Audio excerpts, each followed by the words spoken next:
بسم اللہ الرحمن الرحیم۔ دوستو، آپ یقیناً جانتے ہوں گے کہ قبر میں سب سے آخری سوال حضرت محمد مصطفیٰ صلی اللہ علیہ وآلہ وسلم کے متعلق ہوگا۔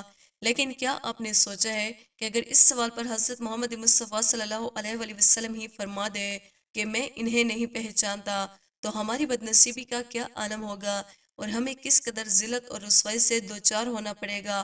علماء فرماتے ہیں کہ وہاں ایک دوست ہمارے بہت کام آئے گا جو آپ صلی اللہ علیہ وآلہ وسلم کی پہچان کا باعث بنے گا، اور وہ ہے حضور نبی کریم صلی اللہ علیہ وآلہ وسلم پر درود و سلام پڑھنا۔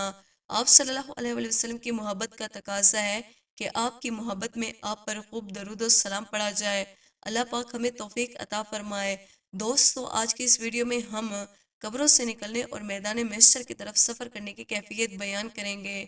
عالم برزخ کا جو ہی اختتام ہوگا تو میرے اور آپ کے سمیت ہر ایک انسان اپنی اپنی قبروں سے اٹھ کھڑا ہوگا۔ اٹھتے ساتھ ہی ہمیں کیا نظر آئے گا، اس کا ذکر قرآن پاک کے مختلف آیات میں فرمایا گیا ہے۔ اور اوپر جو نگاہ اٹھا کر دیکھیں گے تو آسمان کی جگہ دروازے ہی دروازے نظر آئیں گے، کیونکہ آسمان کے تقاضے پھٹ چکے ہوں گے اور روئے زمین پر کوئی پہاڑ نہیں رہے گا، کیونکہ پہاڑ بھی غبار بن کر فضا میں اڑا دیے جائیں گے، حتیٰ کہ زمین کو ریزہ ریزہ کر کے پھیلا دیا جائے گا۔ بلکہ سورہ ابراہیم میں ہے کہ جس دن یہ زمین دوسری زمین سے بدل دی جائے گی اور آسمان بھی بدل دیے جائیں گے اور سب لوگ اللہ کے روبرو حاضر ہوں گے جو ایک ہے سب پر غالب ہے۔ اس آیات کریمہ سے یہ بات اخذ کی جاتی ہے کہ اس دن ہمیں آسمان ایسے نہیں دکھائی دے گا جیسے کہ اب ہم دیکھتے ہیں، کیونکہ ستاروں تک کو لپیٹ لیا جائے گا اور زمین چٹل میدان کی سی نظر آئے گی، کیونکہ اسے ریزہ ریزہ کر کے پھیلا دیا جائے گا۔ زمین و آسمان کے اس طرح لپیٹ جانے کو صحیح مسلم شریف میں کچھ یوں بیان کیا گیا ہے۔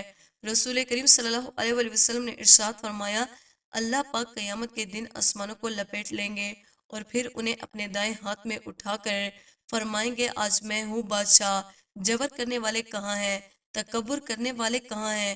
پھر بائیں ہاتھ سے زمین کو لپیٹ لیں گے اور پھر فرمائیں گے کہ آج میں ہی ہوں بادشاہ، جبر کرنے والے کہاں ہیں، تکبر کرنے والے کہاں ہیں۔ دوستوں، ہمیں قبروں سے اٹھنے کے بعد جب سب واضح چیز دکھائی دے گی، وہ سورج ہوگا، جس کے بارے میں نبی پاک صلی اللہ علیہ وآلہ وسلم نے فرمایا ہے، روز قیامت سورج بندوں کے قریب کر دیا جائے گا، یہاں تک کہ 1 یا 2 میل کی مسافت پر ہوگا۔ راوی بیان کرتے ہیں کہ میں نہیں جانتا ان سے کون سا میل مراد ہے، زمین کی مسافت یا وہ سلائی جس سے سرمائی لگایا جاتا ہے۔ فرمایا، وہ سورج انہیں پگھلا دے گا، یہاں تک کہ ہر کوئی اپنے اعمال کے مطابق پسینے میں ڈوب جائے گا، بازوؤں کو ٹخنوں تک، بازوؤں کو گھٹنوں تک، کچھ کو کمر تک پسینے لپیٹ میں لے لے گا۔ بعض لوگوں کا پسینہ ان کے منہ تک پہنچ کر ان کا منہ ایسے بند کر دے گا جیسے ان کو لگام دی گئی ہو۔ راوی بیان کرتے ہیں کہ میں نے دیکھا کہ نبی پاک صلی اللہ علیہ وآلہ وسلم اپنے ہاتھ سے منہ مبارک کی طرف اشارہ فرما رہے ہیں، یوں لگام دی جائے گی۔ دوستو، قبر سے اٹھتے ہی لوگوں کو 3 گروہوں میں تقسیم کر دیا جائے گا۔ ان میں سے ایک گروہ وہ ہوگا جنہیں منہ کے بل گھسیٹ کر اللہ رب العزت کی بارگاہ میں پیش کیا جائے گا، لہٰذا فرشتے انہیں منہ کے بل گھسیٹ کر لے جا رہے ہوں گے۔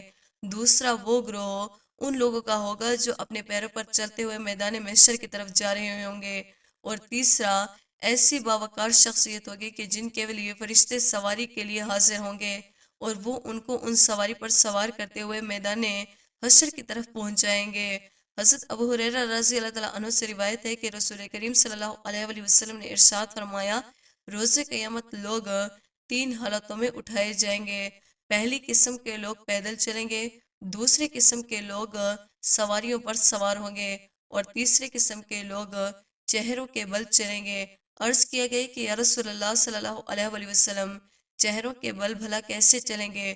فرمایا، جس خدا نے انہیں قدموں پر چلایا ہے وہ منہ کے بل چلانے پر بھی قادر ہے۔ وہ اپنے منہ کو ہر اونچی جگہ اور کانٹوں سے بچنے کی کوشش کریں گے۔ یہاں ایک بات واضح رہے کہ قبروں سے اٹھنے کے بعد یہ دوسرا سخت ترین مرحلہ ہوگا۔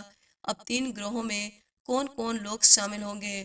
وہ لوگ جو اپنی زندگی اللہ کی محبت اور فرمانبرداری میں بسر کرتے ہیں، اور ان گروہوں میں ہوں گے جن کو عزت اور احترام کی سواریوں پر سوار کیا جائے گا۔ وہ لوگ جو گناہ اور ثواب کے ساتھ ملی جلی زندگی بسر کرتے ہیں، وہ لوگ پیدل چل رہے ہوں گے اور آواز سے بختہ ہو کر دوڑ لگا رہے ہوں گے۔ اور منہ کے بل گھسیٹے جانے والے میں وہ لوگ ہوں گے جو دنیا کے مال اور دولت، عیش و عشرت اور آرام اور لذتوں اور شہوتوں کے حصول کے لیے دھوکہ، تجل، فریب، حسد، بغض وغیرہ میں مبتلا رہے ہوں گے۔ اور اسی گروہ میں کفار بھی آتے ہیں۔ جب بات عام لوگوں کی ہو تو یہ حکم تمام مرد اور خواتین کے لیے یکساں ہوتا ہے، یعنی عورتیں بھی ان تین گروہوں میں سے کسی ایک میں شامل ہوگی۔ اس دن تو خدا کے قہر کا یہ عالم ہوگا کہ جنس کی ہوس کہاں ہوگی۔ کسی کو کیا خبر ہوگی کہ اس کے ساتھ سفر میں شریک کوئی مرد ہے یا کوئی عورت۔ وہاں تو صرف ایک آرزو ہوگی کہ کاش کسی طرح ہمیں دنیا میں واپس لوٹا دیا جائے تاکہ ہماری ان مصیبتوں سے جان چھوٹ جائے، مگر تب وہ خواہش بیکار ہوگی۔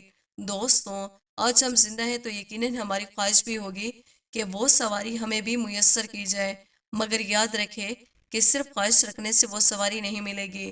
اس کے لیے اپنے اعمال احکام اسلام کے متعلق ڈھالنا ضروری ہے۔ دعا ہے اللہ پاک ہم سب کو اسوہ رسول صلی اللہ علیہ وآلہ وسلم پر عمل پیرا ہوتے ہوئے زندگی گزارنے کی توفیق عطا فرمائے۔ دوستوں، امید کرتے ہیں ہماری آج کی ویڈیو آپ کو پسند آئی ہوگی۔ ویڈیو کو لائک اور سبسکرائب کرنا نہ بھولیے گا۔